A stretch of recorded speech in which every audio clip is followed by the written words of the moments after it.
Un décor de rêve pour ce photographe professionnel. Lionel Roux est un enfant du pays. Chaque jour, il immortalise avec passion les paysages terrestres et sous-marins de sa région. Pour cet Arlésien, la force de sa ville est dans la mémoire de ses pierres. Une histoire qu'il souhaite nous faire découvrir avec son amie Pierrette Nouet, guide du patrimoine. Bonjour Pierrette.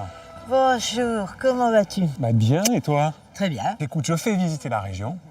Je voulais commencer par Arles parce que c'est incontournable. Bien sûr, et là tu es devant le monument le plus emblématique, l'amphithéâtre. On va y rentrer, Allez, j'ai ouais. un tas de trucs à te dire sur ce monument.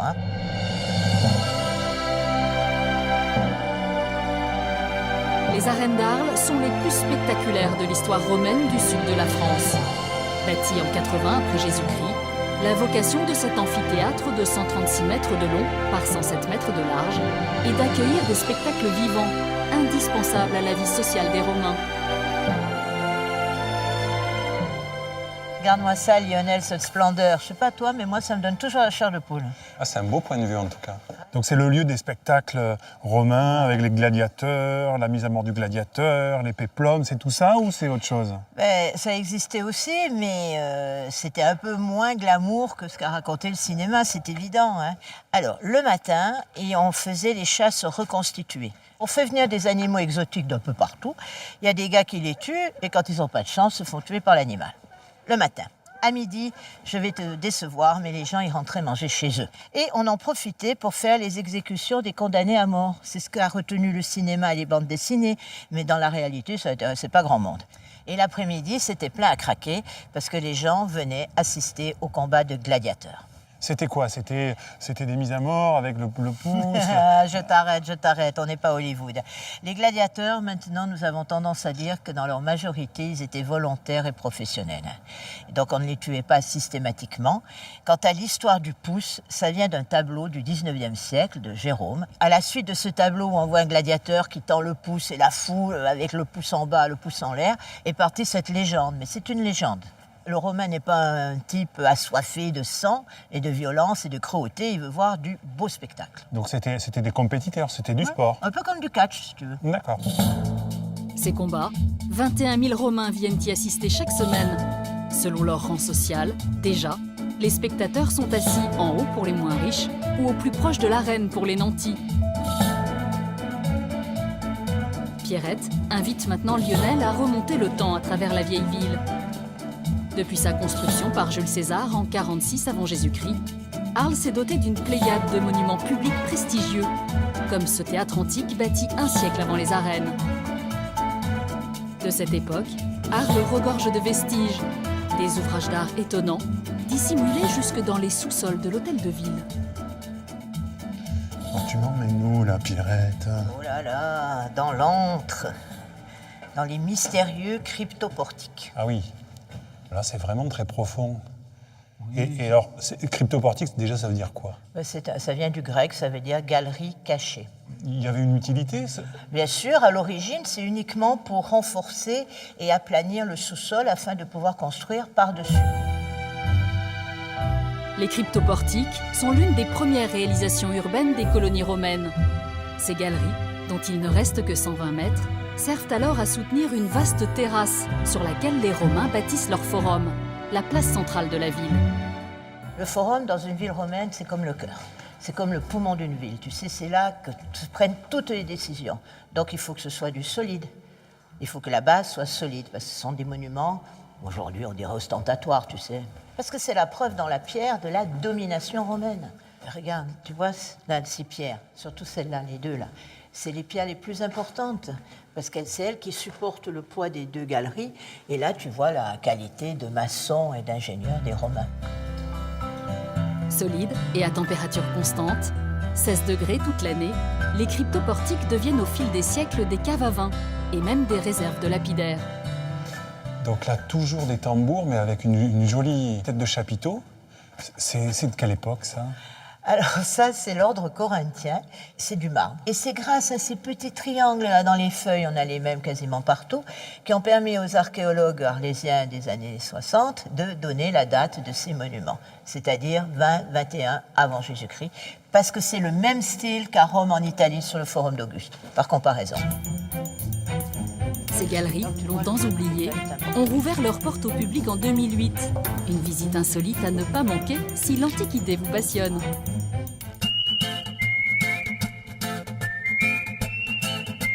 Les Romains ont été les premiers à domestiquer la Camargue pour ériger leur cité.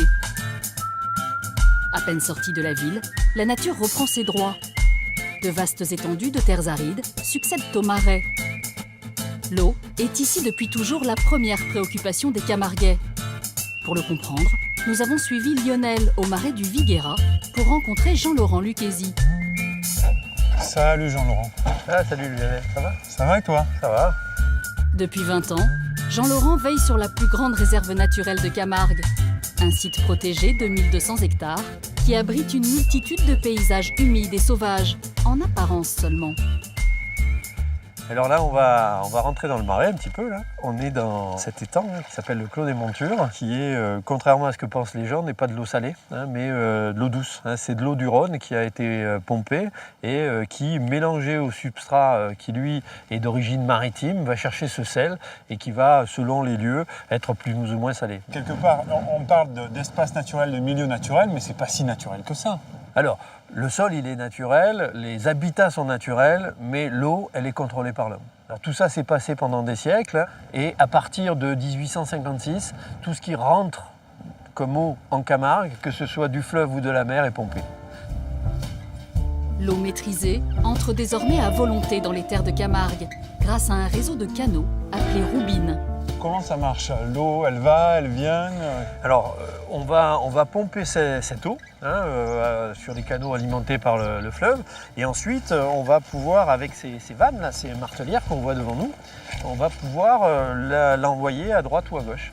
Donc, en ouvrant ou en fermant les martelières, on va pouvoir orienter l'eau sur un étang ou sur un autre. Le résultat, c'est qu'on a, avec ce contrôle de l'eau, un choix des habitats naturels pour la faune, et on arrive à créer les conditions optimales pour les oiseaux. Donc en gros, on crée l'hôtel et le restaurant pour ces oiseaux qu'on essaye de protéger.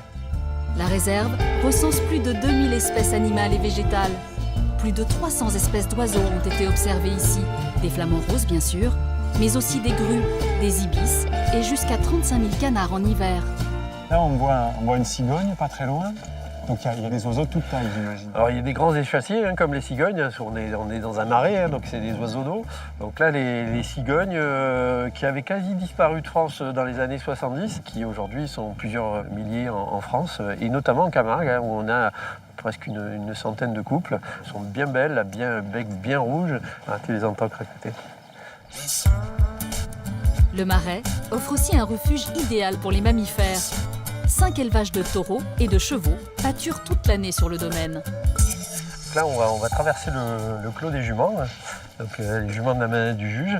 Donc ce sont des juments, ce sont des chevaux Camargue. Ce sont des juments de Camargue, et donc elles, leur rôle pour nous, c'est de pâturer. Donc ce sont nos tondeuses à gazon écologiques, elles vont éliminer la végétation de manière à garder des milieux ouverts. Jean-Laurent invite maintenant Lionel à rejoindre Pauline et Robert le cocher pour un tour en calèche, le meilleur moyen d'admirer ce troupeau à moitié sauvage. Allez-y messieurs, Ah, avancez-vous, installez-vous. bonjour Robert. Bonjour, Salut Robert, salut Pauline. bienvenue. Bonjour. Rusé, ravage, on y va. Marchez.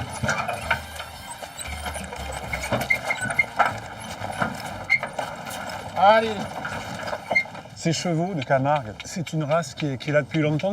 Qu'est-ce qu'elle a de spécial? Ils sont là depuis longtemps, probablement depuis des milliers d'années. C'est une race petite, proche du cheval sauvage. C'est un animal qui n'a pas besoin de beaucoup d'entretien. Il vit dans les marais, il boit une eau qui est plus ou moins douce, plus ou moins saumâtre. Il a une capacité à vivre dans ces milieux humides sans maladie. Donc c'est une espèce solide, rustique. Et alors j'en vois une jeune jument qui est un peu grise. Il faut savoir que le poulain qui naît, il est marron ou noir. Et c'est au bout de 3-4 ans qu'il va avoir cette robe blanche, dite grise, qui est caractéristique de l'espèce. De février à mi-décembre, les marais offrent leur richesse aux visiteurs curieux. Si vous souhaitez les découvrir, Rusé et Ravage se feront un plaisir de vous conduire à travers la réserve. Les chevaux Camargue sont depuis toujours les plus fidèles compagnons des manadiers. les éleveurs de taureaux. Lionel poursuit sa route le long du Rhône et nous emmène maintenant à la rencontre des gardiens de la manade Maillan. Salut Raoul, salut Pascal. Bonjour. Bonjour. Ça va bien? Ça va, ouais. Les chevaux sont déjà prêts? Ça y est, c'est prêt, ouais. Bon ben super. Vous avez un cheval pour moi? Mais bien sûr, ça y est, déjà prêt. Ah ben super. Comment il s'appelle? Ça s'appelle Naomé. Ça va, il est gentil, il est assez calme ce cheval? Parce que bon, moi le cheval, enfin on va voir, mais ça fait un moment que je suis pas monté dessus. C'est un cheval qui a de l'expérience maintenant, donc il est gentil. Ça a été mon premier cheval, Naomé. Chez les Maillans, on élève les taureaux Camargue depuis 5 générations. 400 têtes de bétail sur près de 1000 hectares.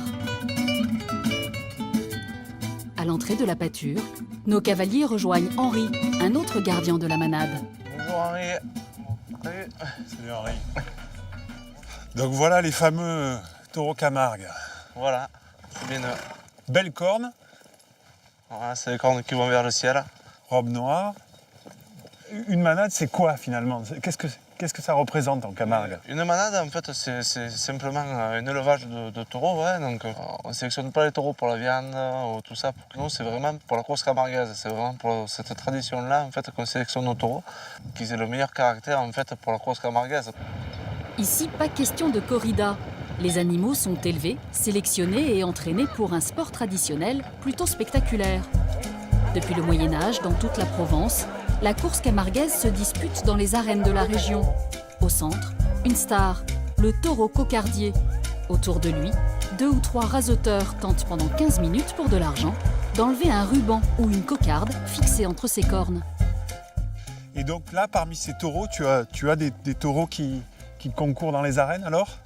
Parmi ces taureaux, là, en fait, ici, c'est les taureaux jeunes que nous avons. D'accord. Vous vivez aussi de ces courses. Comment ça s'organise pour vous? Nous, en fait, on loue les taureaux. Nous, notre but principal, c'est d'avoir un taureau vedette. Si tu veux, c'est le taureau que les rasoteurs craignent et en même temps crée du spectacle. Quoi. Tu sais, quand tu as un bon taureau en piste, tout le monde le sait parce que les gens réagissent. Quoi. C'est le taureau spectaculaire, il faut de l'émotion.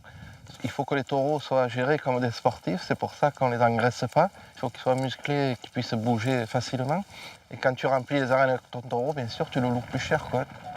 Tu peux nous donner une ordre de prix d'un taureau qui va concourir de façon débutante ou un champion? Ça va de combien? Bien sûr, si tu veux, la fourchette, elle est de 150 € les taureaux jeunes, tu vois, ceux qui débutent.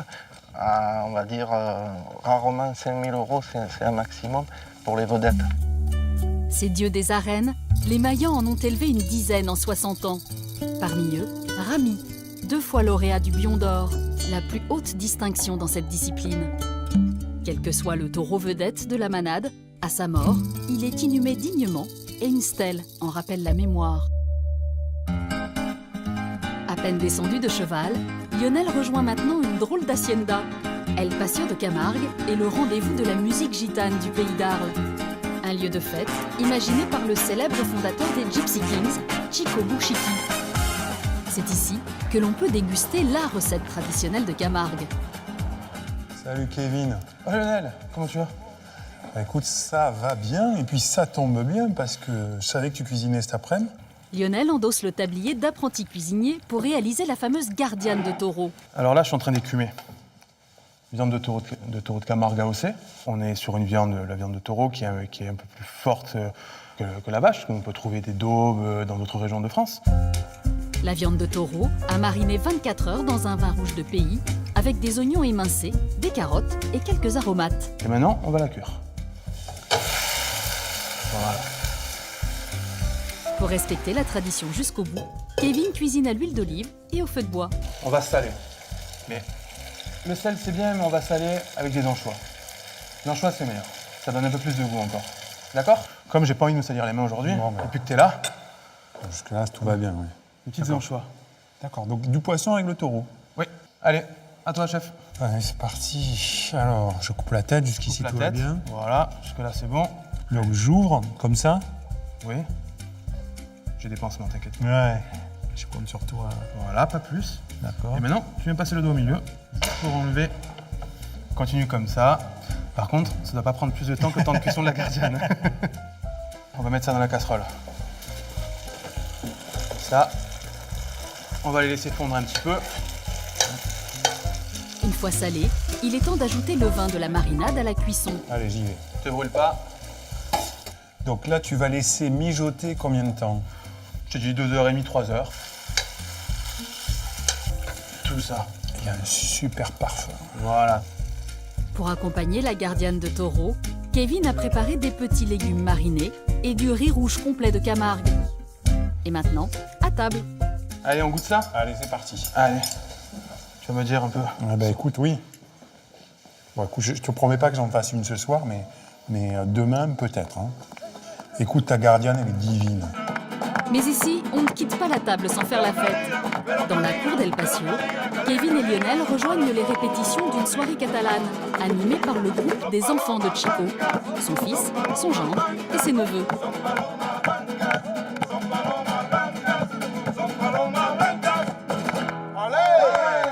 Bravo. Oh, bravo, super. Merci beaucoup. Merci à vous de nous avoir accompagnés avec les palmas. Ouais, avec les palmas, c'est un rythme moyen. Cette musique, c'est quoi son essence? D'où elle vient au départ? Alors, en fait, cette musique, elle vient du flamenco de Barcelone, mais nous, on fait la rumba. C'est la rumba catalana. C'est la rumba catalana. Donc il y a un fond comme ça, tu dis, voilà, ça c'est le départ. C'est la rumba catalana. Ça, c'est la base de tout. D'accord. Cette chanson que vous nous avez interprétée, elle racontait quoi? Cette chanson raconte que chez nous, on a toujours la joie de vivre parce qu'on est beaucoup réaliste et on vit qu'une fois. Il faut profiter de la vie et de tout ce qui nous apporte cette musique. Et en Camargue, on profite de la vie en dansant. Alors si vous passez en Arles, comme Lionel, venez prendre votre première leçon de rumba catalane.